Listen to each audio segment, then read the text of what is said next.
At one point in my journalistic career, I decided a time had come to try out something new. And what was it? Why not write books?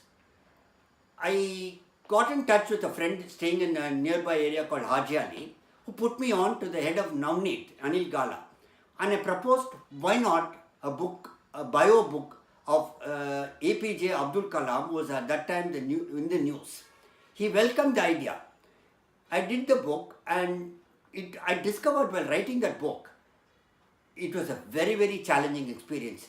No comparison between writing newspaper reports and writing books.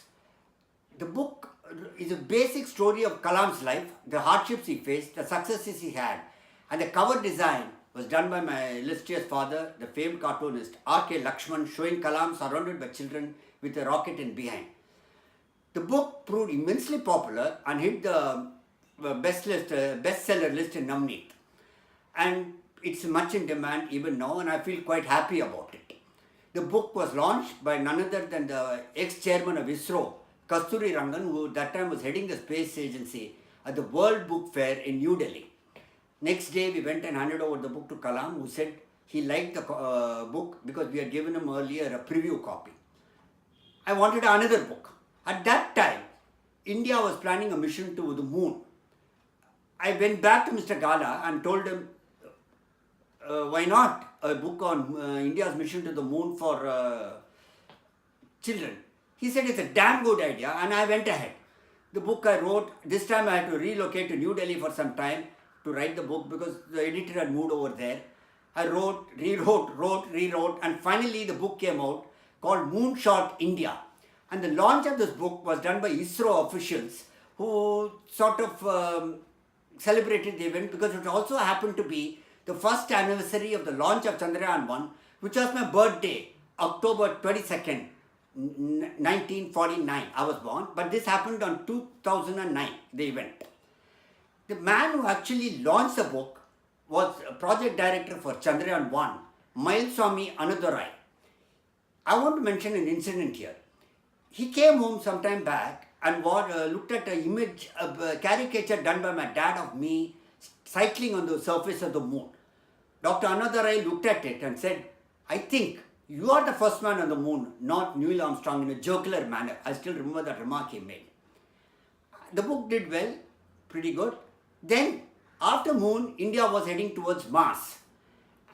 This time, fortunately, the Department of Science and Technology in the Government of India approached me and said, why not a book about Mars, India's mission to Mars?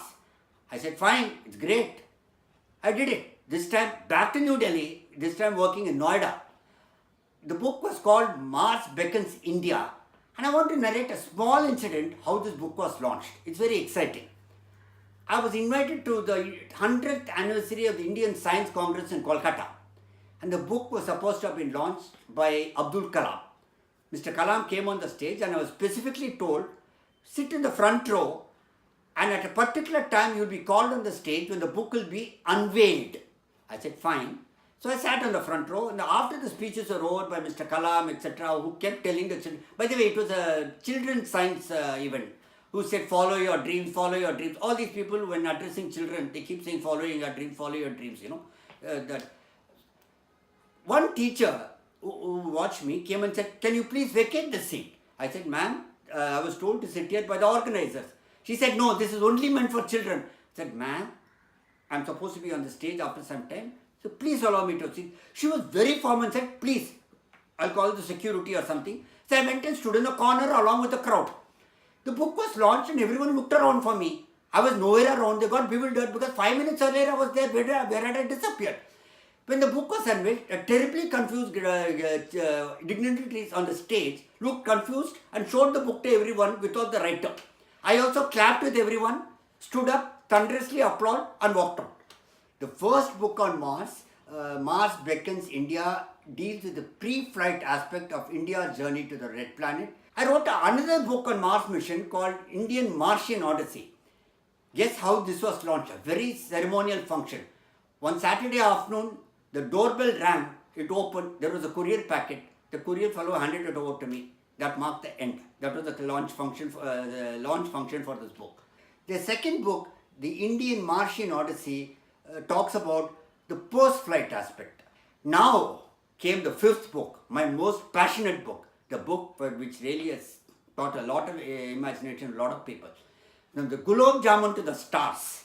This book talks about how the world's tiniest satellite, Kalam Sat, being a mere 64 grams, the tiniest and lightest, was influenced not by scientific factors or engineering factors, but by a popular Indian sweet called the Gulab Jamun. It's called From Gulab Jamun to the Stars. Please read about it when it's soon going to be launched.